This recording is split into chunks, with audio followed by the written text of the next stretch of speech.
વિધાનસભા સત્રના બીજા દિવસે પણ કોંગ્રેસે દેખાવો ચાલુ રાખવામાં આવ્યા હતા। હાથમાં બેનરો ધારણ કરી સૂત્રોચ્ચાર પોકારવામાં આવ્યો હતો। ખાસ કરીને અમિત ચાવડા, જિગ્નેશ મેવાણીના વડપણ હેઠળ વ્યાપક પ્રમાણમાં દેખાવો કરવામાં આવ્યા હતા અને સૂત્રોચ્ચાર પોકાર્યા હતા। ગાંધીનગર આમતક ન્યૂઝ બ્યુરોમાંથી જે.કે. પટેલનો એક વિસ્તૃત અહેવાલ। ગાંધીનગરમાં વિધાનસભાના સત્રના બીજા દિવસે પણ કોંગ્રેસે સરકાર વિરુદ્ધ દેખાવો કરવાનું ચાલુ રાખવામાં આવ્યું હતું। વિધાનસભાના પગથિયા પર સૂત્રોચ્ચાર કરી દેખાવો કરવામાં આવ્યા હતા। ખાસ કરીને અમિત ચાવડા, જિગ્નેશ મેવાણી સહિતના કોંગ્રેસના ધારાસભ્યોએ બજેટમાં 500 રૂપિયામાં ગેસનો બાટલો આપો, OPS યોજના લાગુ કરો, બજેટમાં જોગવાઈની માંગ છે તે મુજબ કામ કરો, લાડલી બહેનોને મહિને 3000 રૂપિયા આપો, અન્ય જે સુવિધાઓ આપવાનું વચન આપ્યું છે તે વચન પરિપૂર્ણ કરો, નર્મદા યોજના પણ પૂર્ણ કરો અને ખાલી પડેલા પદ પર ભરતી કરો, દેવા માફીની બજેટમાં જાહેરાત કરોના બેનર સાથે દેખાવો કરવામાં આવ્યા હતા। વ્યાપક પ્રમાણમાં સૂત્રોચ્ચારો કરવામાં આવ્યા હતા।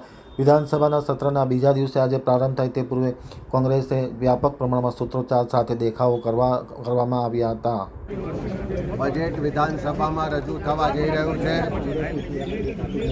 રાજ્યના નાણામંત્રી શ્રી આજે બજેટ રજૂ કરે પહેલા ગુજરાતની જનતાની જે આશા છે, અપેક્ષા છે, જે માગણીઓ છે એને રજૂ કરી રહ્યા છે।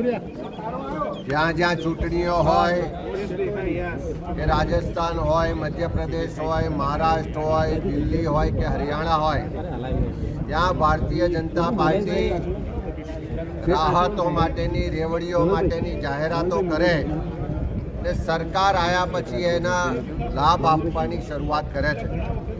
પણ ગુજરાતમાં 30 વર્ષથી ભારતીય જનતા પાર્ટીનું શાસન છે। આ ગુજરાતની મહિલાઓને 500 રૂપિયામાં ગેસનો બોટલ કેમ નથી આપવામાં આવતો?